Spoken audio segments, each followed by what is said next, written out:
এ আমার এত রাত্রিবেলা ফোন করছিলেন কেন? আরে সোনা, তুই এত রাত্রিবেলা ফোন করছিস কেন, SMS করছিস কেন? তোর সাথে আমার কোনো সম্পর্ক নেই, রাখ, ব্রেকআপ।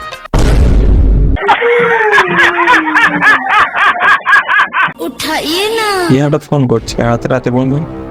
হ্যালো ভাই তোর বোলেরো রাখছে কেন? আমার জীবন কি হয়েছে গেল?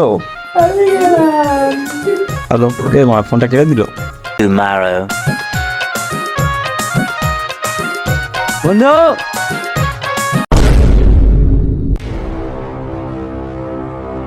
বন্ধু চলে গেলি রে, আমাকে ছেড়ে আমাকে ওর বিয়ে করে দেবে কে বন্ধু? বন্ধু আমার কি বিয়ে হবে না বন্ধু? বোকা ছিল আমি মরিনি রে পাঁচার পড়ে গেলে লেগে যাবে বাঞ্চর জিম করছিলাম আর বোকা ছিল